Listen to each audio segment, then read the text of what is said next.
Hello, my name is Janbir Sandhu, and I'm the Internship and Training Manager here at HomeFirst. Welcome to the training on professionalism and boundaries. So we're going to talk a little bit about professionalism first before we talk about boundaries, and I want to talk a little bit about what is professionalism. It's the standing, practice, or methods of a professional, and they're very different and distinguished from that of someone called an amateur. Right? So if you have a professional on one end, we have an amateur on the other end. That's sort of the spectrum we want to think about. It's a focused and accountable, confident and competent person who's motivated towards a particular goal with respect to hierarchy, with respect to the chain of command, and humanity, with respect to the work that we do, less the emotion. We'll talk a little bit about what that emotionality means and how we sort of separate ourselves from the work that we do and the lives that we live as individuals and as persons. So it's a standard set of practices. In order for us to be a professional at what we do, we need to really distinguish who we are and practice what we do in a confident way, in a way that motivates us to finish the goals of our program, of our jobs, and meet our mission to cultivate people's potential to get housed and stay housed. So what distinguishes a professional from an amateur? A professional is someone that learns all aspects about their job. A professional is someone who looks, speaks, and dresses the part. A professional is someone who's focused and clear-headed. You all in this room currently are attending a new hire training week. You are being prepared to do your job to the highest degree, to the best way that you can, to bring your best to work each and every day. And I would distinguish you as a professional than that of someone who is an amateur. An amateur is someone who skips that learning process if possible. They try to take shortcuts. They are sloppy in appearance and in speech. They do not share the best that they can with individuals, but speak to them like on a way that they know them or assume that they know them. Again, if we assume things, we really aren't giving someone the justice of being comfortable and sharing their life story with us. And an amateur is someone who's confused and distracted. They don't know where to get direction from or how to refer someone to services, or confused between what they're doing now and what they were doing 5 minutes from now, or what they will be doing 5 minutes from now. I want you to think about this a little bit, because a professional it's of course more than how you speak and what you dress. It's about how you do your job. So what does that look like? How else can we distinguish a professional from an amateur? So I want you to kind of give me a pause here, facilitator, and I would like for the room for us to come up with some thoughts about what does a professional do versus an amateur. So again, I've been on pause. Welcome back. I hope there was some discussion about what that looks like at your current job, in your current program, and in the community. We think about good customer service, and when we've seen professionals and when we've seen amateurs. When you've received a service from someone, let's say at a cell phone store, if you've received good customer service, if you've been talking to a professional, this person really wants to help you and understand your needs, rather than someone who assumes what you need and assumes that the solution that's worked with everyone is going to work with you. So in that same sense, we want to give everyone the genuine dignity and respect and treat them as their own unique self, and work with them as professionals in the best capacity in the roles that we play in service. So then how do we practice professionalism? Our professionalism, our motivation to become towards a particular goal has to be cleared. By providing our participants with the best and safest shelter stay as possible, by meeting our program-related goals and helping them achieve housing and stability, employment, is the way we can practice professionalism, by making sure that our program's goal or our shelter's goal is being met in our work. And professionalism in action looks like teamwork, that a team that communicates well, that documents well, that shares resources or shares an understanding of the individual is practicing professionalism. Professionalism and action also in personal electronics looks like someone who puts their own lives at hold when they're at work, because that's what you're being paid to do. You're being asked to put your personal electronics and your thoughts about what you're doing at home, what you're doing for dinner, who you're meeting with, all those conversations on texts and social media away, so that we can really focus in the participants that we're working with and in our goals. So someone who's a professional is also going to have a space around their personal electronics, and are not going to engage in social media or their personal affairs during work. There's break time, there's adequate time for us to do that, but for the most part, of someone who's a professional should take their time in understanding their relationship to their work. Also, in relationships with coworkers, having collegial relationships that really respect and honor the folks that we work with and the team that we work with is paramount. That our relationships with our colleagues are there to support the work that we do, and they remain professional. So we do have a HomeFirst rule that, of course, participants and staff cannot engage in relationships, but definitely also our relationships with our colleagues, with our coworkers, should also remain professional. So also in practicing professionalism, we practice from a place of compassion.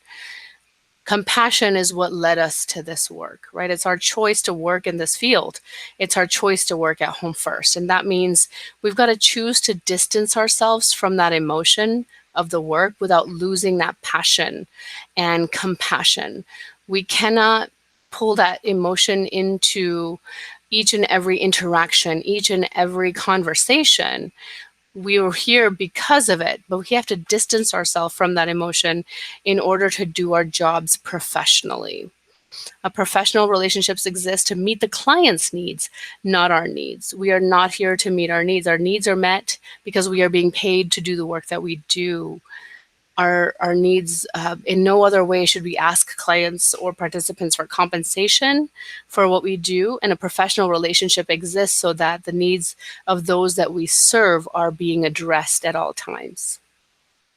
So in that sense, when we take that compassion or passion out of what we do, we highlight the stories and the experiences that someone has, and we really work with them to remove barriers in their own lives. It makes it about them rather than us. Okay, next we're going to talk a little bit about boundaries, but before we do, I'm going to ask the facilitator to pause this PowerPoint and ask if there's any questions about compassion, professionalism, or taking the emotion out of our work, or being professional in general. We're going to talk a little bit more about that in relation to boundaries, but I wanted to give you some time to address any questions you may have so far. Okay, if there are no questions, or if there were, I'm glad we took care, and now we're moving on to boundaries. Boundaries are the limits which protect the space between our professional power and our participants' vulnerability, right? We have a lot of power as professionals, as staff, as program providers, that sometimes we don't think about in that sense. And we shouldn't think about, in a sense, to harm others, but to really support those participants that we work with. But boundaries are that limit that protect that space. And as professionals, it's our responsibility to maintain those boundaries. We cannot ask our client, hey, you were supposed to stop me from, if that didn't occur to you, maybe you could have said no, right? No, it's not our participants' responsibility to hold those boundaries. That's up to us. We've got to maintain them each and every day. And we take on certain responsibility and give up certain options when we become employees of an agency, when we take on certain roles. And those responsibilities are what, and boundaries of those responsibilities hold us to our positionality and remove certain options. I'll give an example. You may feel absolutely okay with giving someone $1 in need at a gas station. But here at HomeFirst, we do not have, we have an agency policy that we cannot exchange, we cannot give a participant money, and we cannot ask participants for money. There should be no exchange of goods and services, right? So as our role as professionals, we take on that responsibility as staff, and then we give up those certain options. So we really have to develop those boundaries that help us guide the work that we do today. And boundaries demonstrate our professional standards, right? By holding our boundaries, you're participating as a professional in your field, in your program. You are a professional in the work that we do. The importance of boundaries for staff is it protects us emotionally. It allows for us to have distance between the work that we do, who we are, and because we do a job that's very strenuous emotionally, and we need to make sure that there's space between how we feel personally and the work that we do. So it protects us from that emotionality. Also, legally, it protects our job and our profession, right? By holding good, strong boundaries, we are not opening ourselves to lawsuits. For the agency, it protects the agency's reputation, and it's also legal protection in case there was a lawsuit. By practicing good professional boundaries, we protect the agency from any legal action that someone can take against us. Remember, all actions that we take when you are on duty at HomeFirst are a reflection of HomeFirst. They are a reflection on how HomeFirst provides services. So everything that you're doing and saying is representing HomeFirst. I want you to think about that and the importance of holding boundaries and professionalism in our work. You're really representing every one of us out there. And for participants, the importance of boundaries is about that power differential, right? We want to minimize that power differential between us and the folks that we work with. So if someone's coming in for services, they are looking to make sure that all of their needs are met. And if someone doesn't qualify, we should work with them to provide them with resources so that they can get their needs met. That's how we work. We should not decide who gets to participate in a program and who doesn't based on our personal views on who they are, or our personal views about who deserves, quote unquote, a program or not. That is not practicing within the boundaries. We should really reduce that power differential between the folks that we work with and ourselves. It also protects our clients' vulnerabilities. Our clients are vulnerable. They're vulnerable to trauma. They're vulnerable to a lot of stress and triggers when they're staying out in the various places where they currently are in receiving housing services, and it makes sure that we as staff are protecting who we are and protecting the participants that we work with, and making sure to support who they are and bolster some of those vulnerabilities, because our clients are vulnerable. It eliminates that give to get, or that feeling indebted feeling. When you house someone or meet your program goals, allow them to come in for a nightly shelter bed or a program related bed, they may feel indebted. And when they say, here, you helped me, let me give you a token of appreciation. Someone holding good professional boundaries would say, no, this is how I would treat everybody in the program. I'm glad that I was able to meet your needs, but we cannot accept gifts, right? This is something that we would do for everyone. This is a service that we provide for everyone. Again, it takes away that feeling of you did them a favor and now they owe you something for it. That's not what we're here about. That's not good boundaries. We want to make sure that we're practicing good professional boundaries with everyone and give that opportunity and a chance for everyone to participate equally. There's also a shift in who is being supported. It protects our clients from that. If we hold good, strong boundaries in how we share, how much we share, if that holds that boundary for our participants, if we show up to work and we ask our participant, hey, how are you? And they say, I'm fine, but you look a little ragged. Are you okay? And you share with them, I had a stressful morning. I got into a car crash. I couldn't find my insurance phone number, and we were stuck out there for hours. And your participant responds with, "Oh my gosh, how are you here? Are you okay? Do you need help?" Right? Where did this happen? And now there's a shift in who's being supported, who's the case manager or the shelter provider, and who's a participant. We've got to make sure that all conversations that we share with individuals, you are willing to share with all, right? Again, if you're having a hard day, that's something for you, your team, your supervisor to discuss, not for you to discuss with a participant, because you could shift that power in who is being supported, and their needs could feel as if they're not there. You could give them the idea that their needs are not as important as yours, that your needs come before theirs, and that's not something that we want to do. That's not practicing good professional boundaries. And by practicing good professional boundaries, we also help build trust. If you constantly build that boundary of, no, I'm sorry, I cannot accept this gift from absolutely everyone you meet, or the boundary of, I'm sorry, but our program requirements are this, whatever they are, then you're holding and you're building that trust in someone that you're always going to be ethical and hold the standards of good, solid conduct in the work that you're doing. So I want to ask you guys, what boundaries do you struggle with the most? I'm talking about boundaries here at work. Are there any that come to mind? And again, facilitator, please put me on hold to have this dialogue about what boundaries we can struggle with sometimes. Okay, so I hope you've had a rousing conversation about what some of those boundaries are, and hopefully you've talked a little bit with your facilitator about how to uphold them at work. If not, we're going to go through what some of those strategies look like. So here's some examples of boundaries that must be maintained.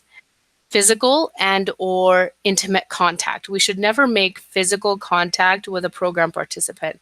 If someone is really appreciative of their work and they want to give you a hug, one way to deter that is say, I'm sorry, but we cannot make physical contact.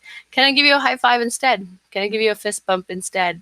And if in their culture hugging is a way of showing appreciation, then I would recommend using a side hug that opens the front of your body from touching theirs. So it's more like your shoulders are touching, the sides of your body are touching, and not the front. Again, we don't want to show that there's any intimate contact between you and a program participant. And I'm wondering if you can think about why that is. One of the things is we don't want the participant to think that we have other feelings for them besides being a provider of services. We don't want them to get the wrong idea about their role and our role with them in our profession. Right? Again, we do not give out personal phone numbers and addresses. So that's definitely a boundary that should be maintained at all times. If you have a desk extension, share with your participants your desk extension and address. We should never put our personal information on any form related to work, on any reference related to work, or any documentation that we can hand over to the client or on the client's behalf. If your client's having you fill out some documentation to show their participation in your program, make sure you write your professional work phone number and your professional address. Depending on what site you work in, that could be very different. But it should be always your professional information, not your personal information. Also, we should maintain the boundary of not giving or getting rides, favors, or gifts from our participants. We should always hold that boundary in ensuring that we have an agency regulation that our participants are not allowed in our personal vehicles, that we have to use agency vehicles to transport clients, and that's because of liability reasons. So in that same sense, we cannot have a participant get in our car. That's a rule for termination right there, and we cannot get into their car either, again, for liability reasons. And also, we cannot accept favors or gifts from participants. If someone is really adamant in giving your program or you a gift, you really have to turn that around and find a way for them to use it, or find a way to deter them giving you this gift, and being able to encourage them understanding that I cannot accept this gift. Again, that's it in our employee handbook. It's one of our rules of conduct that we cannot accept favors or gifts from participant, again, because of that power differential. And again, they don't have much. And we definitely, as staff, hold more privilege and power and should not take advantage of any of that. Just you can remind them that a simple thanks is enough.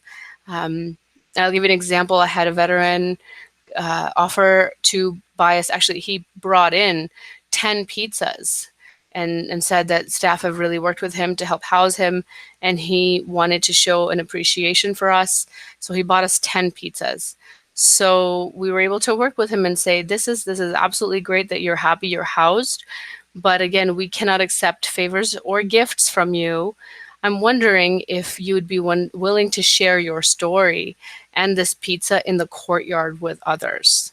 So we were able to help set up a table and a chair for him where he shared his pizza with others who are staying here at the shelter and share his story, his success story in how he found his housing. That was a way for him to motivate others and to really feel like he's giving back without having to without having staff accept that favor or gift. Personal financial dealings. We should not have any personal financial dealings with our participants. That means we cannot, I wouldn't even, break a bill with an individual. You don't know, again, if it's fake or real. You don't know, what if yours is fake or theirs is fake.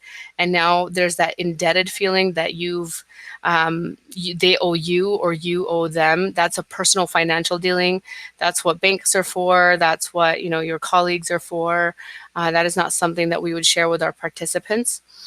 And sharing your personal beliefs. Sharing your personal belief is also a boundary that must be maintained.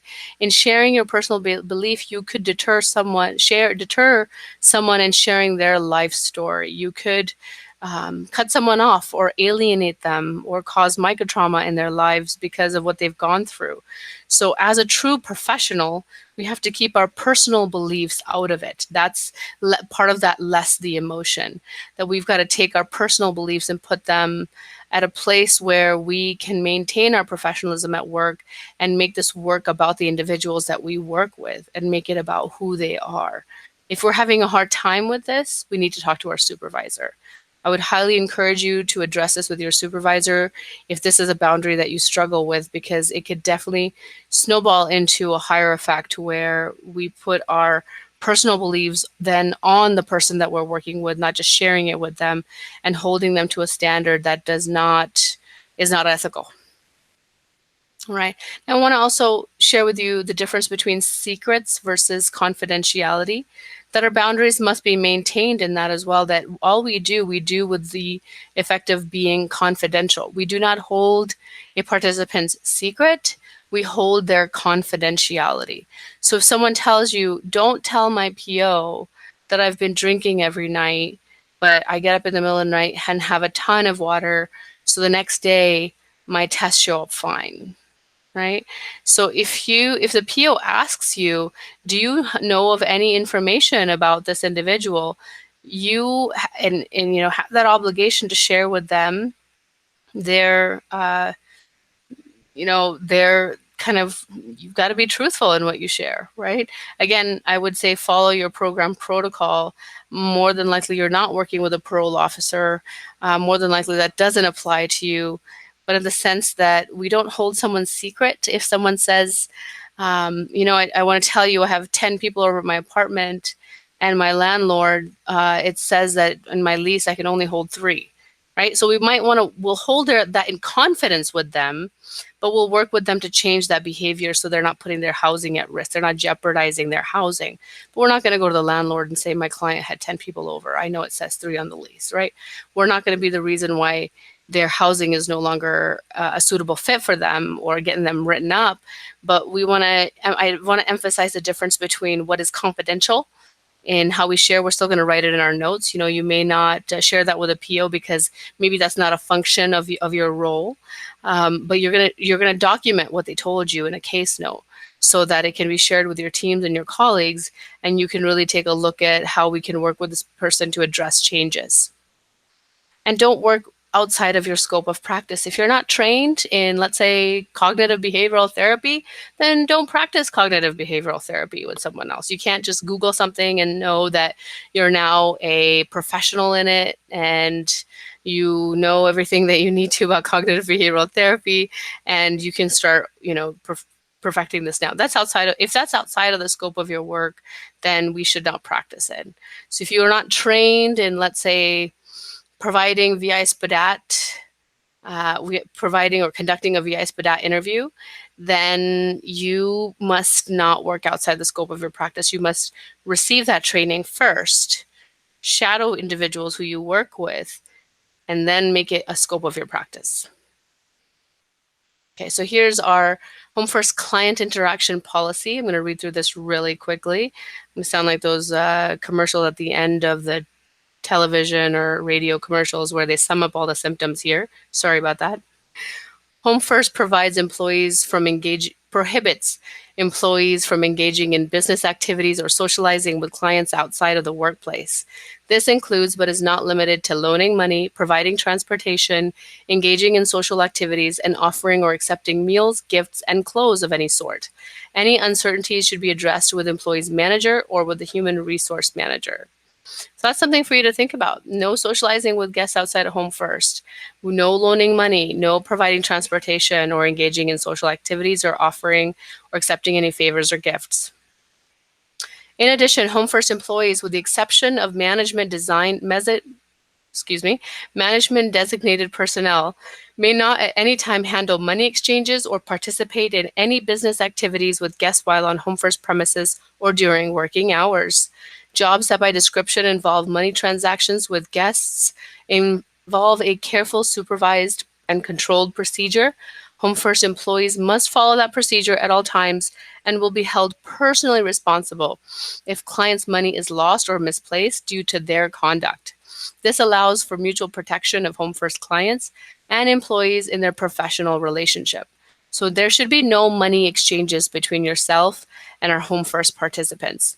If there is a cash box or a way for us to, if there's a financial transaction in your program where you're providing rental assistance, all of those should be given to a third-party provider. We should never give the money directly to the individual unless there is a program such as THP Plus where they give a grocery card to individuals. But again, that should be documented and should be done through by following procedure.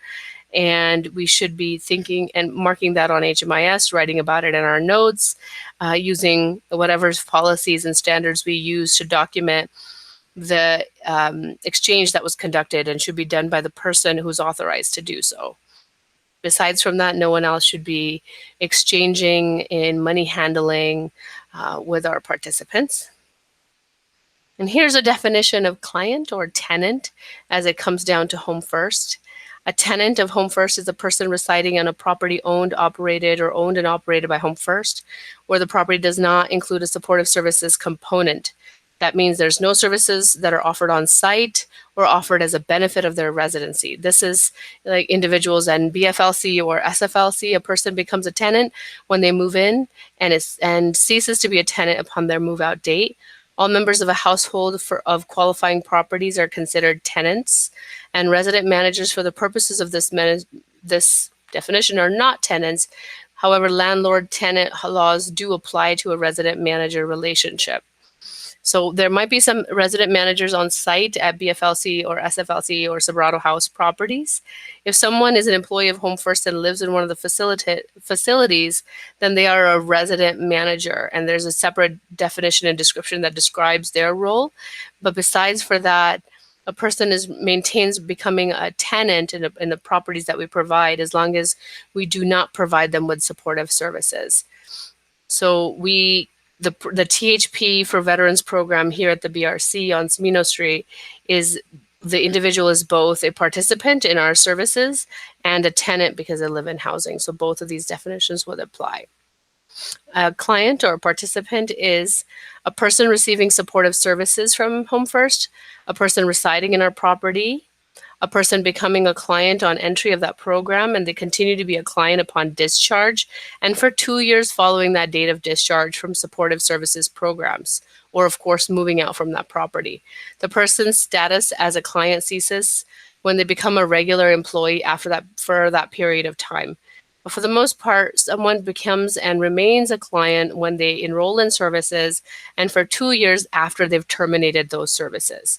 If a client participates in a program without formal discharge, like nightly shelter stays, their discharge date will be 90 days after their last documented date where they received services. All members of a household receiving services or residing in our properties are considered clients. And a little notes on employees as clients or tenants.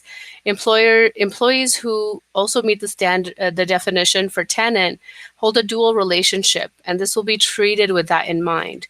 Their employment relationship with the agency and their tenant relationship with the agency will have little effect on one another, but any violations of law or agency policy will be addressed appropriately regardless of that dual relationship. So again, HR will make sure to maintain the work side of things, and property management will maintain to see the personal side of things.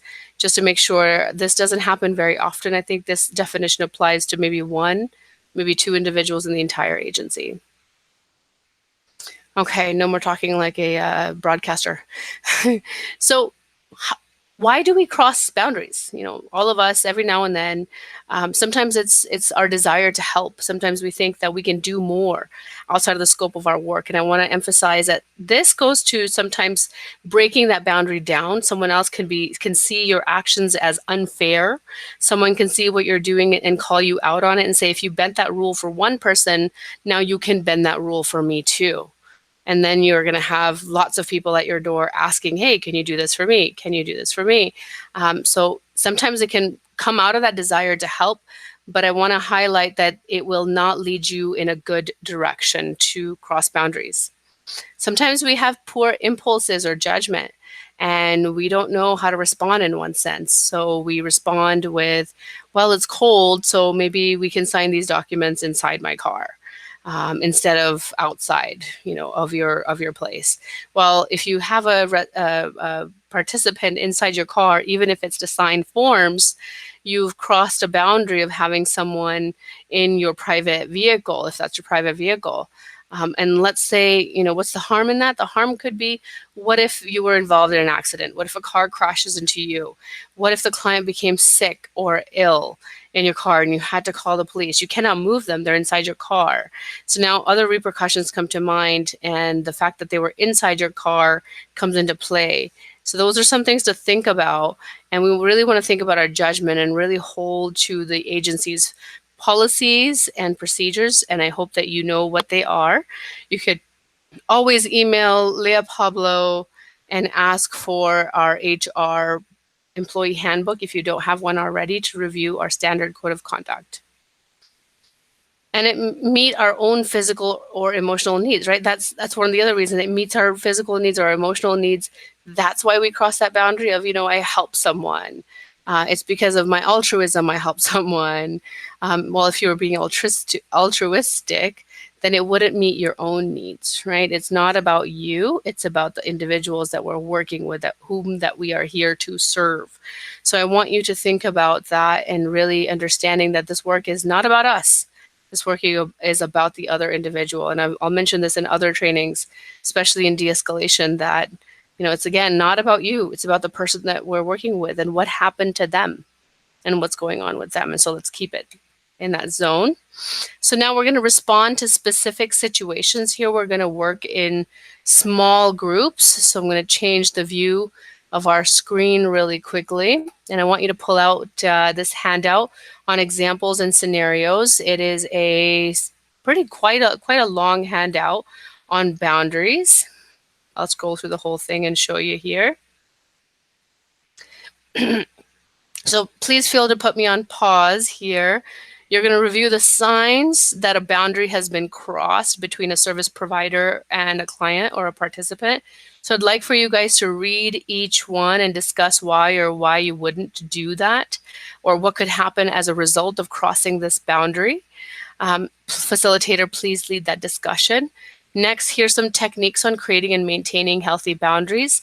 You could use a round robin response and have individuals read off. That's also very helpful. And afterwards, there's a small group discussion. I have 4 scenarios here for you to review. I would like for you to break up into small groups and answer these 4 questions. What is the boundary issue? How could this boundary issue affect the client? How could it affect the worker?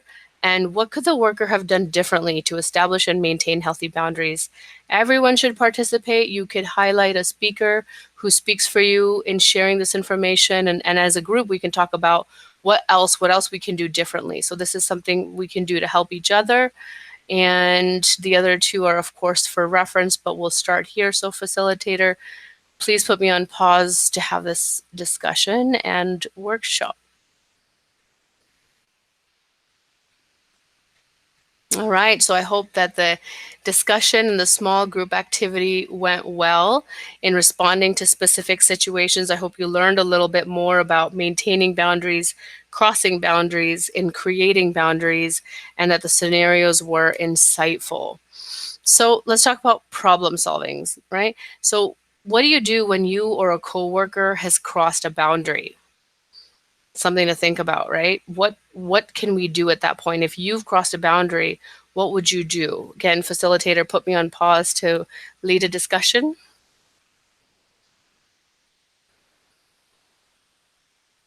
All right. And hopefully you guys have generated some ideas, and in there is a discussion about you approaching your coworker and talking to them about the boundary they've crossed. And if you don't feel comfortable, approaching your supervisor. And if you're the one who's crossed the boundary, approaching your supervisor and letting them know so that you can correctively take positive action to ensure and maintain that boundary and not give the vision or idea that you're holding this client to a different standard than you hold someone else, and of preferential treatment and favoritism. How do you help a client to lessen the harm of maintaining your boundaries? So that's the other one. How do you help a client to reduce the harm of maintaining our boundaries, right? So that could be thinking about if our boundary is, no, I cannot give you money to ride the bus, but maybe if you're participating in our shelter programs, we can find a way to give you a bus token so that you can meet your daily transportation needs, or connect you to a program that provides bus tokens. So in offering resources, we can lessen the harm of us maintaining those boundaries. We're not going to say, oh, I'm sorry, I don't have any food available. I can't share my personal food with you. But there are many other ways we can feed someone here at the BRC, offer them food from our Food to Share program, offer them food, sack lunches from the kitchen, of course, documenting them on HMIS through service transactions. But again, we're lessening the harm of us maintaining our own boundaries, but assisting them in the best way possible. Are there some other scenarios that kind of come to mind that you'd like to discuss? If so, please feel to pause me and continue to discuss. If not, then we will continue. Okay, so in review, I want to share that professionalism is acting as a professional rather than as an amateur. Professionalism is motivation towards a particular goal, and it's distance from our emotion. We take the emotionality out of the work that we do. And compassionate professionalism respects the professional's relationship that exists to meet the client's needs. It respects the relationship that we have to meet our client's need, not our need. And boundaries are limits which protect the space between us, the power that we have, and our client's vulnerability. Boundaries demonstrate our professional standards. And boundaries are important for staff, the agency, and the clients on different levels. So if you have any questions, feel free to ask the facilitator. And that's what I have to share with you today on boundaries and professionalism. All of your questions are, of course, honored, and I'd love for your feedback. So please work with the facilitator to address any questions. And I thank you for participating in the boundaries and professionalism training.